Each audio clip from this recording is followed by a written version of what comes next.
নমস্কার বন্ধুরা, আমি সঞ্জিত সরকার আর তোমরা দেখছো ইউথফুল স্টাডি ইউটিউব চ্যানেল। আজকের এই ভিডিওটিতে 2024 সালের উচ্চ মাধ্যমিক ইতিহাস অর্থাৎ হিস্ট্রি বিষয়ের যে পরীক্ষাটি কিছুক্ষণ আগে হয়ে গেল সেই পরীক্ষার সম্পূর্ণ প্রশ্নপত্র আমি তোমাদের সামনে তুলে ধরবো এবং এমসিকিউ এবং এসিকিউ প্রশ্নের উত্তরগুলো করে দেবো এবং তারই পাশাপাশি দেখিয়ে দেবো ইউথফুল স্টাডি সেন্টার থেকে যে সাজেশন তোমাদের পোস্ট করা হয়েছিল এইচএস 2024 হিস্ট্রি বিষয়ে তা থেকে হুবহু 100% কমন এসেছে কিনা।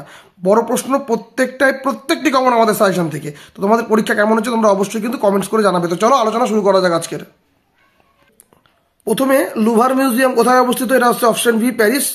জীবনস্মৃতি কার আত্মজীবনী? Option C Rabindranath Tagore. Uncle Tom's কেভিনের রচয়িতাকে? Option A Harriet Beecher Stowe. তারপরে আফ্রিকাতে সর্বপ্রথম উপনিবেশ স্থাপন করেছিলেন? অপশন বি ফরাসিরা। তারপর নবমী আমলে বাংলার রাজধানী ছিল? অপশন এটা হচ্ছে মুর্শিদাবাদ। তারপর স্তম্ভ মিলন দেখে নাও, এটা তোমার স্যার জন শোর হবে হচ্ছে বি। দশতলা ভূমি বন্দোবস্ত ওয়ারেন হেস্টিংস হবে হচ্ছে সি ভ্রাম্যমাণ কমিটি। স্যার আয়ারকুট হবে হচ্ছে বন্দিবাসের যুদ্ধ এবং নানা ফরনিবিস এ অর্থাৎ মারাঠা ম্যাকিয়াভেলি। তাহলে সেই অনুযায়ী উত্তর হচ্ছে কিন্তু আমাদের অপশন ডি। ওকে, এরপরে চলে আসি আমরা পরবর্তী প্রশ্নগুলোতে। দেখে নাও, 1842 খ্রিস্টাব্দের 29 আগস্ট চীনে কোন চুক্তি স্বাক্ষরিত হয়? অপশন সি নানকিং সন্ধি। সত্যশোধক সমাজ প্রতিষ্ঠা করেন? অপশন সি জ্যোতিবা ফুলে। পার্থেনান পত্রিকাটি প্রকাশ করেন? অপশন এ নব্যবঙ্গ গোষ্ঠী। চীনে 1911 গণতান্ত্রিক বিপ্লবী নেতা ছিলেন? Option B Sun Yatsen. ভাইসরয়ের কার্যনির্বাহী পরিষদের প্রথম ভারতীয় সদস্য ছিলেন? অপশন ডি সত্যেন্দ্র প্রসন্ন সিংহ। মুসলিম লীগের যে অধিবেশনে পৃথক পাকিস্তান রাষ্ট্রের দাবি তোলা হয় সেটি হলো অপশন বি লাহোর।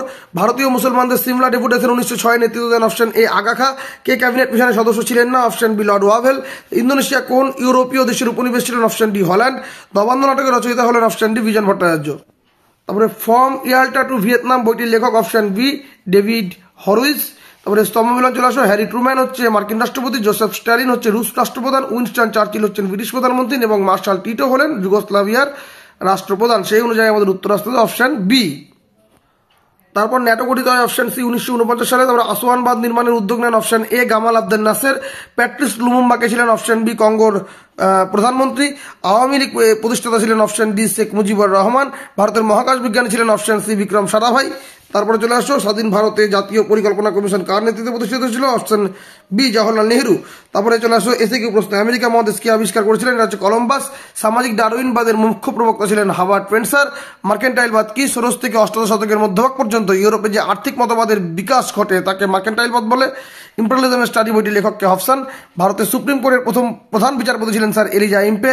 রায়তওয়ারি বন্দোবস্ত কোন অঞ্চলে প্রবর্তিত ছিল? দক্ষিণ ও পশ্চিম ভারত অর্থাৎ বিশেষত মাদ্রাজ ও বোম্বাইয়ে। রুদ্ধতা নীতি কি ছিল?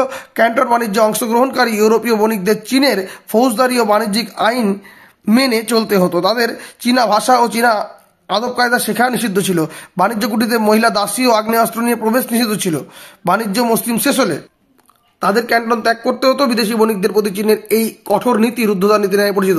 ভাইকাম সত্যাগ্রহ কি? মূলত দক্ষিণ ভারতের এভাঙ্কার রাজ্যের ভাইকাম মন্দিরের জনসাধারণের প্রবেশ নিষিদ্ধ ছিল। এর বিরুদ্ধে একটি অহিংস আন্দোলন তৈরি ছিল, সেটা হচ্ছে ভাইকাম সত্যাগ্রহ। এখানে নেতৃত্বের নাম দিতে হবে।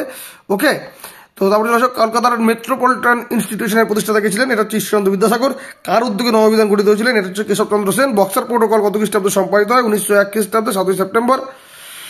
শতাব্দী বর্ষের সংস্কার কি? চীনের বুদ্ধিজীবী ডিসেম্বর হতে পারে। শতাব্দী সংস্কার কি? চীনের বুদ্ধিজীবী কাউ ইউ ওয়ে সংস্কারের দাবিতে 1895 খ্রিস্টাব্দে 1300 বুদ্ধিজীবীদের স্বাক্ষরযুক্ত একটি আবেদনপত্র জমা দিলে সম্রাট কোয়াংসু যে 100 দিনের কর্মসূচি গ্রহণ করেছিলেন সেটা শতাব্দী সংস্কার নামে পরিচিত। ভারতের পৃথক নির্বাচন ক্ষেত্র কোন আইন প্রবর্তিত হয়? 1909 খ্রিস্টাব্দের ভারত শাসন আইন অর্থাৎ যাকে তোমরা মর্লেমিন্টো আইন নামে পরিচিত। তোমরা কি করেছো উত্তরটা অবশ্যই জানাবে। কবে রাওলাট সত্যাগ্রহ শুরু হয়? 1919 খ্রিস্টাব্দের 6 এপ্রিল। ভারতের স্বাধীনতা সংগ্রামের একজন সশস্ত্র বিপ্লবী নারীর নাম লেখো। অনেকজন আছে, যেরকম শান্তি ঘোষ, সুনীতি চৌধুরী, বীণা দাস, সরোজিনী নাইডু, মাতঙ্গিনী হাজরা। হ্যাঁ, তারপরে রশিদ আলী দিবস কবে পালিত হয়? 12 ফেব্রুয়ারি 1946।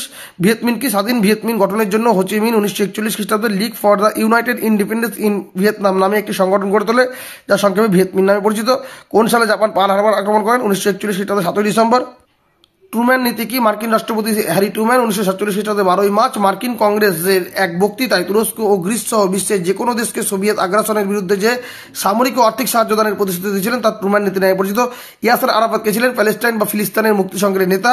প্রথম নির্জোট সম্মেলন কোথায় অনুষ্ঠিত হয়েছিল? বেলগ্রেডে 1961 খ্রিস্টাব্দে। ভারত চীন যুদ্ধ কোন বছর হয়েছিল? 1962 খ্রিস্টাব্দে।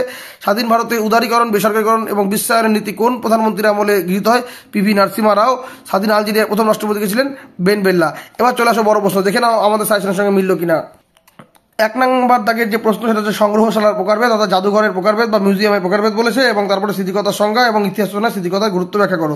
তো আমাদের সাজেশনে চলে আসো, দেখো মিউজিয়াম বা জাদুঘরের প্রকারভেদ এবং স্মৃতিকথা বলতে কি বোঝো, অতীত ইতিহাসকে কিভাবে মানুষের ধারণাকে স্মৃতিকথা রূপদান করেন। বুঝতে পেরেছো? এটা বললে গুরুত্ব কিন্তু তোমাদের লেখা হয়ে গেল। দেখো ঔপনিবেশ সমাজ, জাতি সংক্রান্ত প্রশ্ন, তার সমাধান বা তার প্রভাব, এই পার্টটা কিন্তু ভালো করে দেখে নাও। বেশিরভাগ ইউটিউব চ্যানেল কিন্তু লেনিন, হবসন এবং সাম্রাজ্যবাদের কথাই উল্লেখ করেছে, এবং এটা কিন্তু এই দুটো প্রশ্ন বেশি গুরুত্বপূর্ণ ছিল। কিন্তু আমার মনে হয়েছিল জাতি সংক্রান্ত প্রশ্ন কিন্তু এই বছরের জন্য গুরুত্বপূর্ণ, তাই আমি কিন্তু এই প্রশ্নটাকে তোমাদের রেখেছিলাম, ঔপনিবেশিক সমাজে জাতি সংক্রান্ত প্রশ্ন, জাতিগত ব্যবধানের প্রভাব আলোচনা করো। এরপর চলে আসো ক্যান্টন বাণিজ্যের প্রধান বৈশিষ্ট্য এবং এই বাণিজ্যের অবসান। চলে আসো ক্যান্টন বাণিজ্যের প্রধান বৈশিষ্ট্য এবং এই বাণিজ্যের অবসান। তারপরে চলে আসো ঈশ্বরচন্দ্র বিদ্যাসাগরের ভূমিকা শিক্ষা ও সমাজ সংস্কারে। এই যে শিক্ষা এবং সমাজ সংস্কারে বিদ্যাসাগরের ভূমিকা। বুঝতে পেরেছো? তো 5টা প্রশ্নই কমন চলে গেল বিভাগ কয়ে।